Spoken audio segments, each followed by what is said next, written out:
as a center mid, you gotta have to be prepared to learn to play under pressure. Otherwise, you're just not gonna be a good central midfielder. If you are playing CDM or CM, honestly, I don't think there is a way to avoid the pressure. No matter where you are on the pitch, you're gonna get that pressure.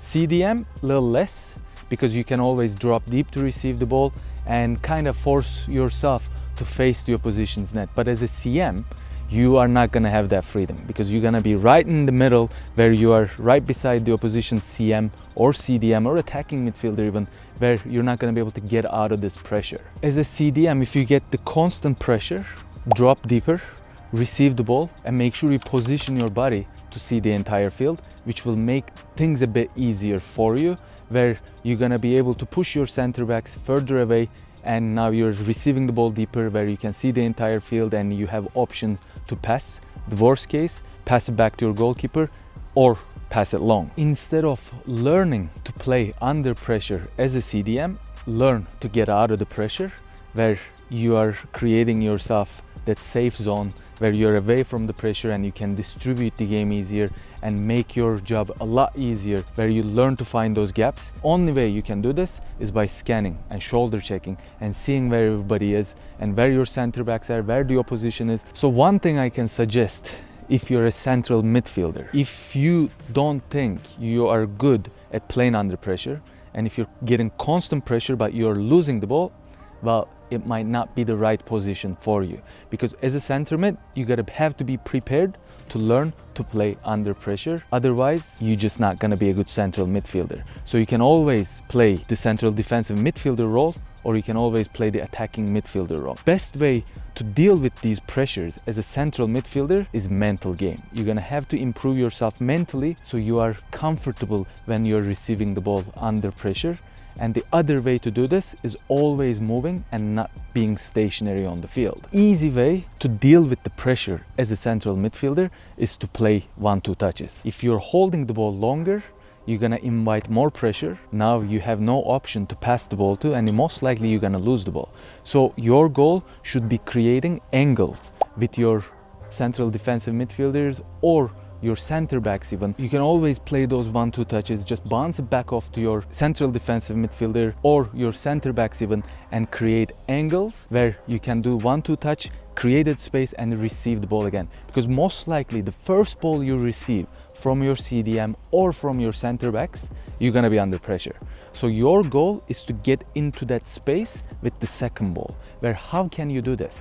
By playing your first ball. Very simple. So your central defensive midfielder passed it to you, you passed it back.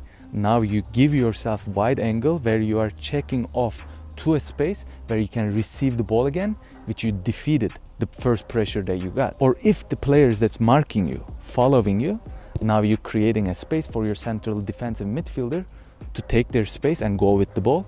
Or if they're not following you, now you created a space for yourself. So the secret to be successful to play under pressure as a central midfielder, I'll reveal it in a second. But first, if you're enjoying this video so far, please drop a like and subscribe to my channel. And now let's get into it. The secret to play good under pressure as a central midfielder is to hold the ball less, because you gotta do everything you can to avoid the pressure. And the longer you hold the ball, you're gonna invite more pressure and you're gonna be less successful. Because the first ball you'll receive from your center back or your CDM, you're never gonna have the space. That is to bounce it. Bouncing means the opposition can't intercept it. The ball goes back to the player who can see the entire field. And the only way to defeat this pressure is to get yourself out of that pressure after you bounce it back.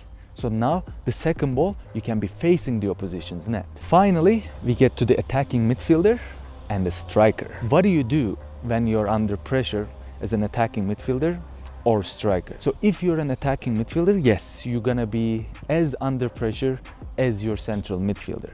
But unlike the central midfielder, you have more freedom and you have chance to improvise, where your central midfielder doesn't have this option a lot, where they're gonna have to be central, because if your team loses the ball, they are where they're supposed to be. But as an attacking midfielder, this is why you're gonna have more freedom. Yes, you do have your defensive roles and you do have to be somewhat central. You are not as critical when it comes to defending as an attacking midfielder. So you can actually float more and you can actually find the gaps where you can go wider to receive the ball, almost where your winger is, force your winger to make inverted runs if you're staying wide. So you can find these gaps just by improvising more often than your central midfielders. And the other problem is playing the attacking midfielder position is the number you're wearing. Most likely you're wearing the number 10. This means that you are one of the dangerous players of your team.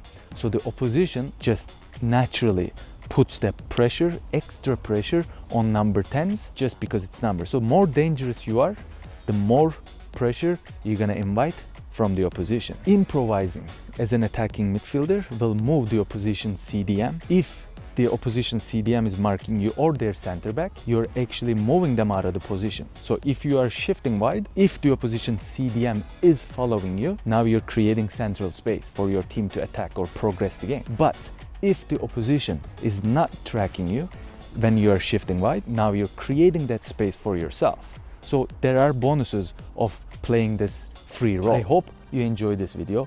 Please drop a like, subscribe to my channel with the notifications on, and you can find my playlist right over here.